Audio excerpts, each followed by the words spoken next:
Hey, how's it going? I'm Nick from Ekho Academy, and in today's video, I just want to recap on the year 2020. I think for all of us, 2020 has been an interesting one.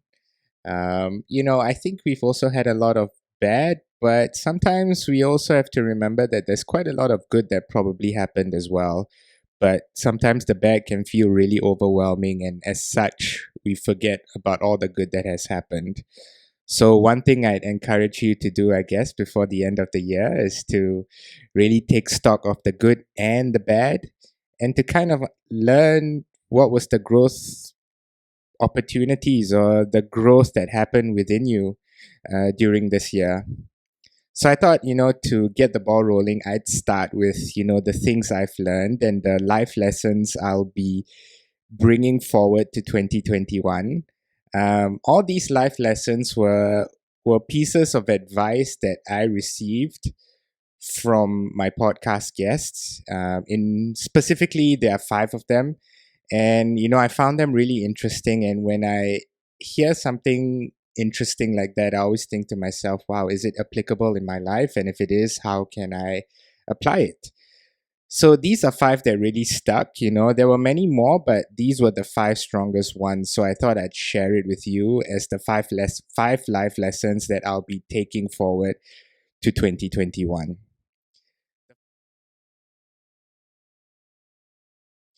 The first one is all about deprioritizing. This was mentioned by Rahul in my podcast with him about how GovTech came up with all the technology required for us to kind of get through COVID. And one of the points he brought up was, this idea of deprioritization. So a lot of us, we're very familiar with the concept of prioritization, right? Which is essentially what am I putting first? What is the first thing on my to-do list, in a list of all these many other things that I need to accomplish. But I think deprioritizing or deprioritization seems like a more important thing, especially in this day and age when we are overwhelmed and inundated with so many things. And the concept of deprioritization essentially means what am I choosing not to do, especially when there's a lot of things to do. Now, it's just a simple change, sentence change and meaning change, but what I've realized when I've practiced this, especially this year, is that when I when I practice deprioritization instead of prioritization, it's difficult because it takes a lot of courage to deprioritize things that involve other people because they may not see it as not important. In other words, they might feel like it's worth taking a look and it's important enough for it to be on your radar. But, there comes a lesson, I guess, in confidence in saying, no, it's not that important, especially to me, as much as I want to accommodate, there are other things that are more important to me and I need to put that first. So deprioritization, I think, is one thing I really want to take towards 2021 as well, which is really choosing what not to do, and being comfortable in that choice, which is, I think, even more difficult, but worth a shot for sure. So whenever I feel overwhelmed or inundated with a lot of things to do, the one question I'm going to ask myself in 2021 is, what can I deprioritize? What can I choose not to do, especially when I have too much to do? So that's the first life lesson.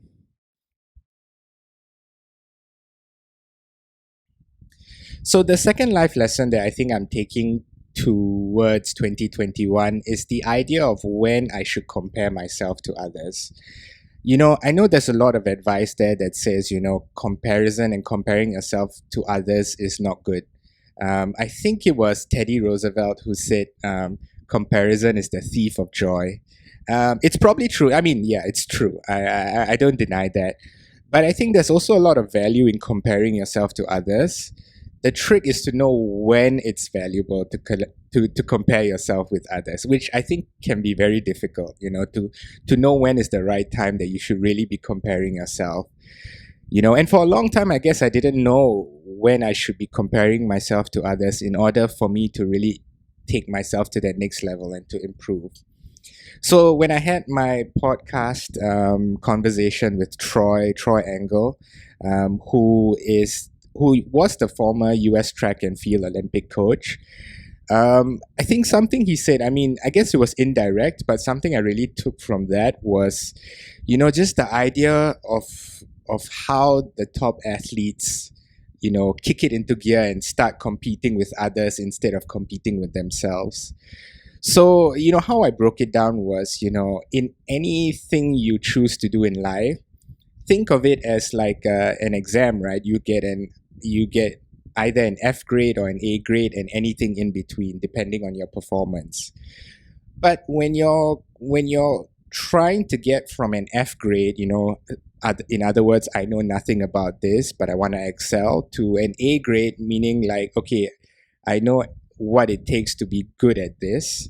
You don't really need to compare yourself to others. And the main reason for this is, everything that is required for you to get to that A grade has been done before. And not only has it been done before, it's probably been done by so many others. So there's really no need for you to compare yourself to others, because all the information you need, all the guidance you need, all the coaching you need, you can get on your own, and you can just focus on being the best. Because when you're at a F grade or a D grade or a C grade or whatever grade, right? Your goal is to get to an A. Your goal is not to beat someone else. We are not that good yet, Only once we've reached A can we start really thinking about how to compete with others. But when we are not at a level of efficiency, our goal shouldn't be to compare ourselves to others. Our goal should just be to get really good at it. And there's a lot of information out there that is relevant and important and useful and good enough for you to get to that A grade without the need to even look at someone else and how he or she is doing. Where it's super valuable, I think, to compare yourself to others is from A grade to an A plus, right? Because essentially, when you're trying to get to from an A to an A plus, essentially what the person who's judging you is looking for is, what are you doing different from other people who are just as good as you, or what are you doing better? And in order for you to know that, you need to know what other people are doing, and that's where the value of comparison comes in. And I got this even from all the other athletes that I've talked to in my podcast as well, right? When they talk about it, usually they have their blinders on until they get to a really good level. But when they want to get 1% better or 2% better than, their competition, that's when they start comparing themselves to others. They're like figuring out, what is this top elite athlete doing that I'm not doing? And what should I be doing? And how can I beat them? So I think the value of comparing yourself to others is when you're good and you want to be the best, because it's all those little differences that you need to start paying attention to in order for you to get that value and to really bring yourself to that A plus level game. So in other words, the life lesson that I'm thinking to myself and bringing forward to 2021 is, whenever I start to compare myself to others, I will ask myself, am I at an A grade? If I'm not at an A grade yet, then I don't need to compare myself to others, because everything I need to do or everything I need to do to get to an A grade can be found without looking at other people. And only when I'm at an A grade will I start to think about looking at how other people do it and try to get to that level as well. So that, I think, is a great life lesson for me that I'll be taking to 2021. So life lesson number 3 that I'm taking forward to 2021 is the concept of how to make a good decision. Now, this was a conversation I had with Matthew Gerardo, who's an executive coach. If you're interested in coaching and how to be a high performer and to do it well, then feel free to reach out to him. I've put the link in the description below so that you can get in touch. But the conversation I had with him was really around how to make a good decision. And the one thing that stuck with me from that conversation was that, yes, there are many components to making a good or even great decision, right? But what would be really important, or at least the best starting point that you can come from, is, does the decision you're about to make align with your values? Because at the end of the day, we can we can make the decision we make, but we can't always guarantee that the decision will lead to the outcome that we want. And so whenever we are making a decision, or at least now that I'm thinking about it for my future decision making, aligning it to my values seem like a very important message or advice that I want to take forward. And the reason for that is I want to be able to ask myself, regardless of whether the outcome is good or bad, will I be happy with the decision I made? And the only way I can be happy with the decision I make is if it aligns with my values. If I can look back and say, you know what, this is true to who I am. I'm making a decision based on my authentic self. I'm being honest, I'm being experimental, and I'm being more risk taking, right? So if it aligns with those values that I have, then if even the outcome is bad, I can't feel bad about it because I feel like I made a good decision. So I think moving forward, whenever I'm going, especially in 2021, whatever decision I'm going to make, the first question I'm going to ask myself is, what values will the decision I'm making align with? And if it aligns and if I'm happy with it, then I'll go for that decision. So that's another life lesson. That's life lesson number 3. And I think it's worth thinking about as well. So, I hope you give this a consideration as well. The fourth life lesson is a life lesson that I got from, a friend of mine and, a podcast guest that I've really grown fond of, and that is Dr. Kwan. Dr. Kwan is a neuroscientist, who really focuses on the concept, not the concept, on the topic of stress and the topic of mental health. Both of it are very close to my heart, so you can imagine why I was drawn to his expertise, his mind, and just he's an overall interesting guy. So that's why I just fell in love with our conversation. And the conversation and the life lesson I got out of it that I'll be taking to 2021 is this sentence. And I want you to remember this sentence because it's so powerful. So essentially, stress is stimulation. And the goal in life is not to eliminate stimulation, but it is to get the right type of stimulation and in the right amounts. That was, I guess, his fancy way of saying stress is a good thing. But the value of stress is really the right type of stress and in the right amounts. Essentially, if I were to break that down, is that stress is valuable when it serves a purpose. And on top of that, its value is even more effective if it ends. Because if stress is constant in your life, it becomes chronic, it becomes detrimental to your health. And I think in this modern world, that seems to be a more prevalent problem, right? It's one thing to have a big stressful experience in your life, whether it's work or anything outside of that. But it's another thing altogether to experience stressor after stressor to the point where you can't even recuperate from the stress before because it's always constant. So I think that concept of having that right amount of stimulation is something that I'll really be thinking about in 2021, especially when it comes to the idea of how to approach stress. I don't want to talk too much about how to deal with stress because, hey, I'm not an expert on it.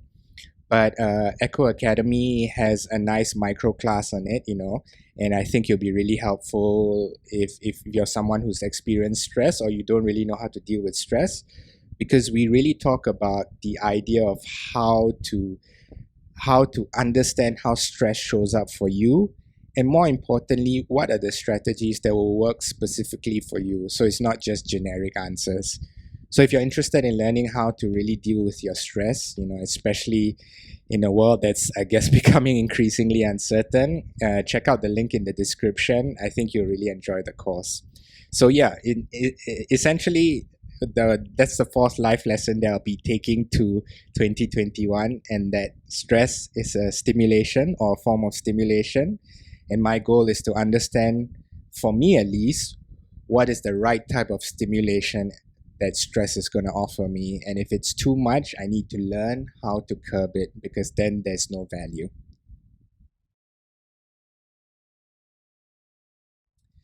The fifth and final life lesson is my favorite.